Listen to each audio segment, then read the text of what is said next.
Merv, autrefois satrapie de Margiane, était une ville de l'Asie centrale sur la route historique de la soie, détruite par les Mongols en 1221. Ses vestiges sont situés près de la ville de Mari, au Turkménistan. Cette cité, plusieurs fois millénaire, atteint les 150 000 habitants en ce Xe siècle.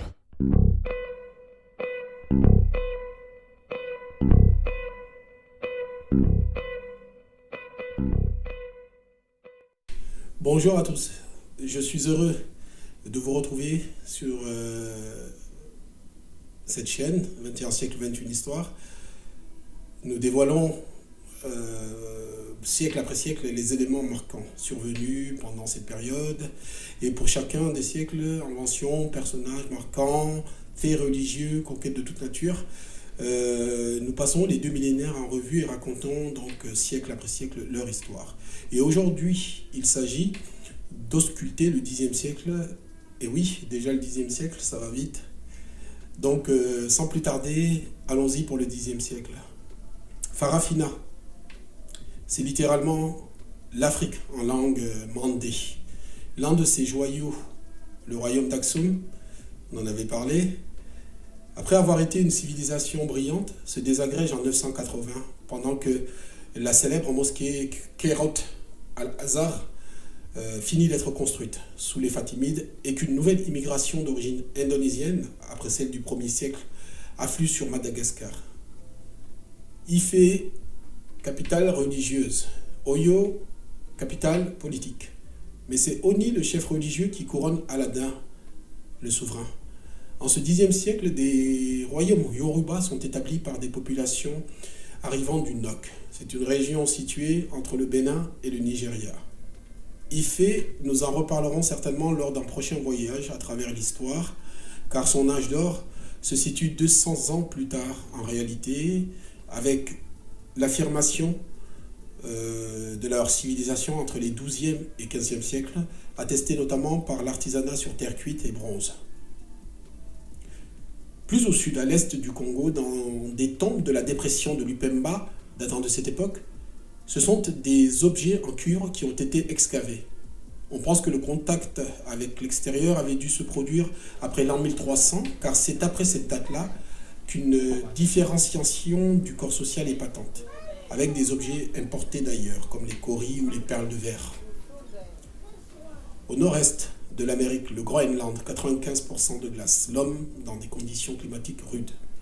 La plus grande île non continentale au monde voit l'établissement entre 982 et 985 d'une colonie de 500 vikings avec à leur tête un certain Éric le Rouge. Pour la petite histoire, Leif Erikson, son fils, fut le premier à découvrir l'Amérique qu'il nommera alors Vinland. Mais dans l'Amérique de cette époque, ils n'auront pas croisé le chemin ni des Indiens Pueblo, leur animisme initiatique, leur nom de plantes ou de phénomènes naturels, ni celui des Toltecs au Mexique, dont l'arrivée en 900 inaugure une période de conflit militaire en Mésoamérique. Leur organisation fondée sur le nombre permettront aux Toltecs de ne faire qu'une bouchée des tribus. En ce qui concerne l'Extrême-Orient, c'est la fin de la période des 5 dynasties et des 10 royaumes dans l'Empire du Milieu. Une période de transition entre le cosmopolitisme et le nationalisme en Chine. L'unification de ces 70 millions d'habitants correspond aussi à un moment de croissance culturelle et économique.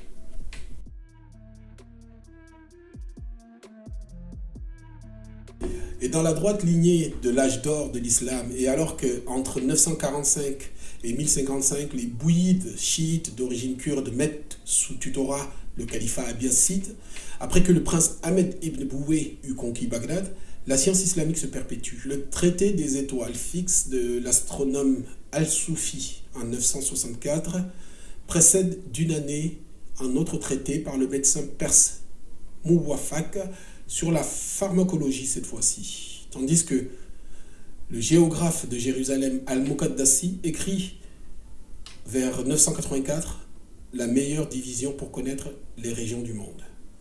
Suite à son voyage dans le monde musulman, et que le mathématicien Ibn Sal énonce lui, pour la première fois, la loi de la réfraction dans son traité sur les miroirs. En gros, Comment les lentilles peuvent focaliser la lumière en un point pour en faire une source d'énergie.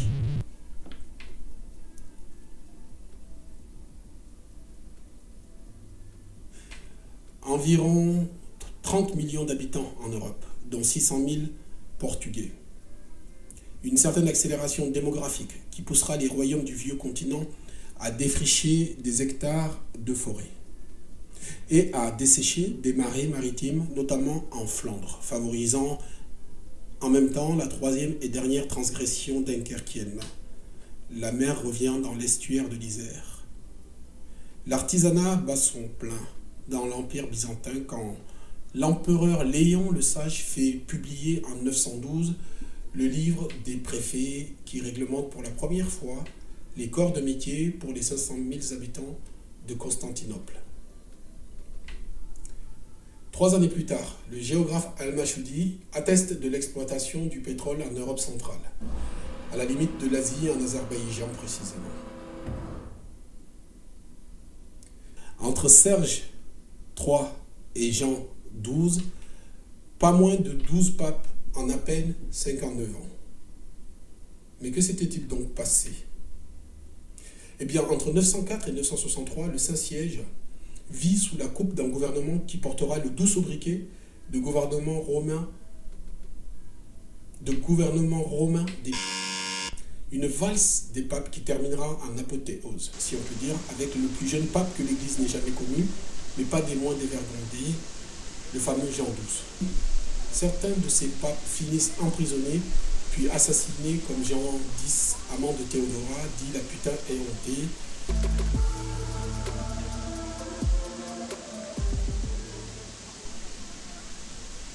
Elle lui permet d'évincer le pape Landon. D'autres comme Anastase III, qui meurt, pense-t-on, empoisonné, symboliseront la brièveté des pontificats durant ce Saeculum Obscurum.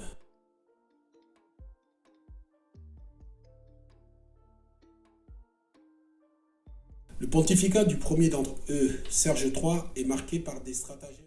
Cette mère, Théodora, assistée de sa fille, qui avait permis l'ingérence de femmes des familles de la noblesse romaine dans les affaires ecclésiastiques.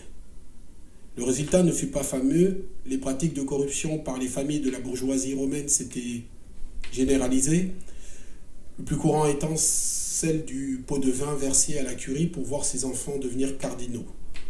Une position qui leur garantissait alors influence, pouvoir et richesse.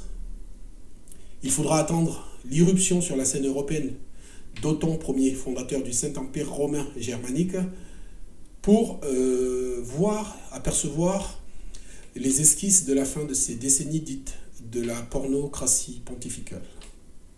Othon Ier, je m'y arrête un instant, roi de Germanie et d'Italie, couronné empereur à Rome, il jeta les bases du futur Saint-Empire romain germanique.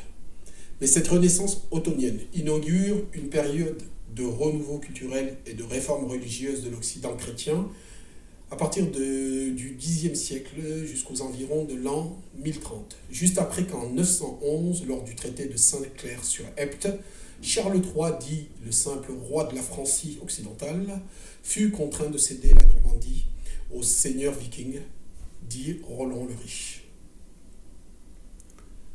Pendant que l'écriture cyrillique, principalement utilisée par les locuteurs des langues slaves, se diffuse à partir de la Bulgarie où elle vit le jour, Venise, elle, cherche à développer l'entrepreneuriat à partir de 976 à travers la pratique des contrats colleganza, l'ancêtre du système moderne des business angels en quelque sorte. Un bailleur de fonds généralement riche marchand prend le risque de miser ses capitaux pour qu'un jeune navigateur puisse partir en expédition, afin d'apporter au départ des épices, puis ensuite toutes sortes de biens commercialisables et donc probablement des humains. À l'issue, il partageait les bénéfices, 1/4 pour le marin, 3/4 pour le financier. Mais si ces contrats prennent un nouveau souffle au Xe siècle, le système était connu et déjà très perfectionné par les Grecs, les Byzantins, Rome, l'Égypte, avant que le pape Grégoire IX ne juge ce type de prêt comme usuraire.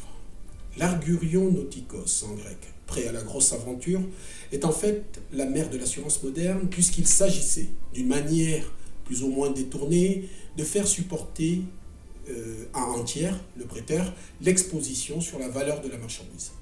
En cas de naufrage, et il y en avait, le prêteur perd sa mise, y compris l'intérêt. Cela ne dissuadera pas les plus téméraires. Et notamment dans le cadre du commerce espagnol avec l'Amérique. Puis, indirectement d'abord, et plutôt sciemment par la suite, lors de la traite humaine transatlantique.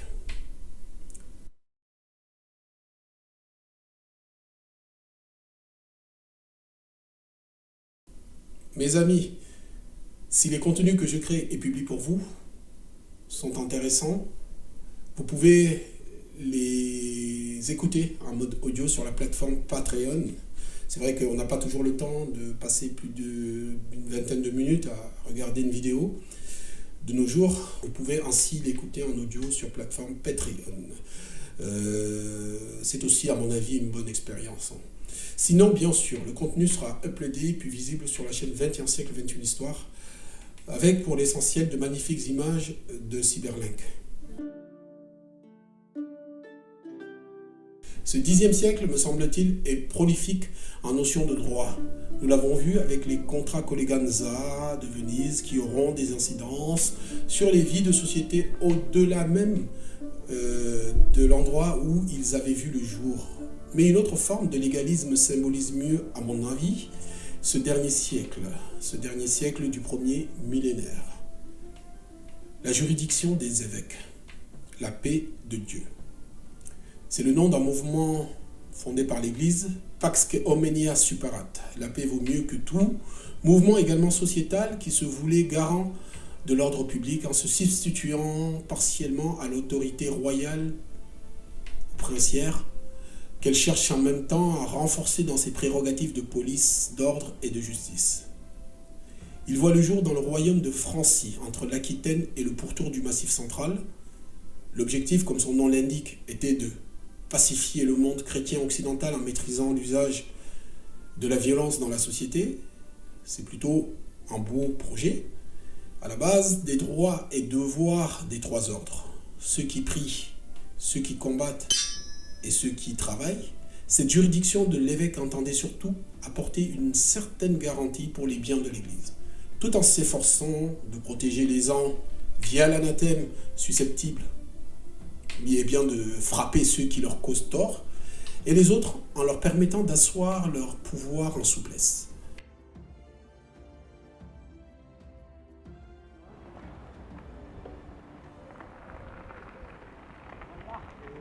C'est le système de société basé sur des suzerains et des vassaux dans la féodalité naissante en Europe occidentale qui exacerba les injustices envers la paysannerie. Ils les abusent sans pitié, leur prélevant des droits d'exploitation des terres qui maintiennent ces malheureux dans une vie de misère avec pour seul horizon la servitude, l'esclavage quoi.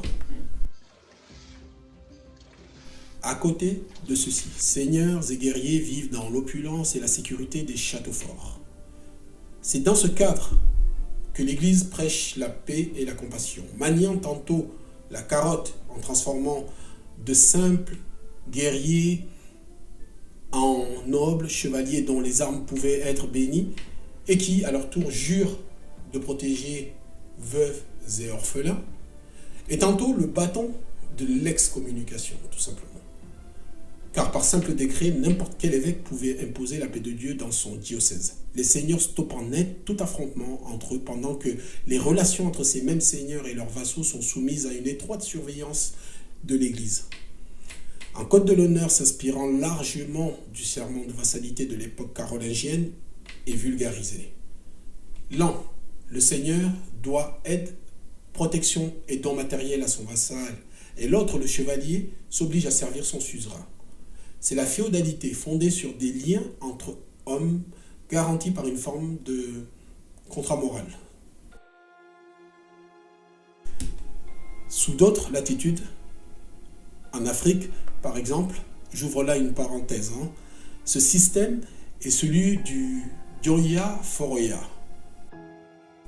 mal traduit en esclave, alors que ce n'est ni plus ni moins que ce même rapport de suzerain-vassal. Sans transition, une des retombées, pas des moindres, de la paix de Dieu est économique, avec une nette amélioration de la vie dans les campagnes. Relative tranquillité de tout un chacun, de pouvoir librement se déplacer dans les régions, ce qui immanquablement aura pour résultat l'essor du commerce. On construit à tour de bras moulins, ponts, routes et canaux. On organise des foires où sont vendus les produits des paysans et des artisans. Et bientôt, de grandes villes, avec tout ce que cela engendre, vont naître autour de ces lieux d'échange. Là, ce sont les bourgeois qui achèteront aux seigneurs des lieux, sous forme d'espèces sonnantes et trébuchantes, le droit d'organiser la cité, c'est-à-dire un conseil qui les administre pour en faire de véritables cités-États. La prospérité qui en découle finit d'abolir la servitude, la plupart des serfs pouvant dès lors racheter leur liberté. Abondance des récoltes, augmentation de la démographie, exploration afin d'installation de nouveaux territoires, y compris réputés hostiles comme les forêts, mais aussi innovation technique à cause de la quasi-disparition de la main-d'œuvre servile. L'an 1000, la paix de Dieu, c'est aussi le début de la révolution industrielle et du confort matériel. Il y aurait sans doute encore beaucoup à dire à ce sujet. Je vous remercie pour votre fidélité semaine après semaine. Cet audio est disponible sur Patreon et sa version vidéo sera prochainement dispo sur YouTube avec les images de Cyberlink. N'hésitez pas à liker ou partager ou même commenter. On peut même faire le tour ensemble si cela vous a plu, afin de favoriser la chaîne dans les algorithmes de notre cher hébergeur. Le XIe siècle et son épopée sont à suivre très prochainement.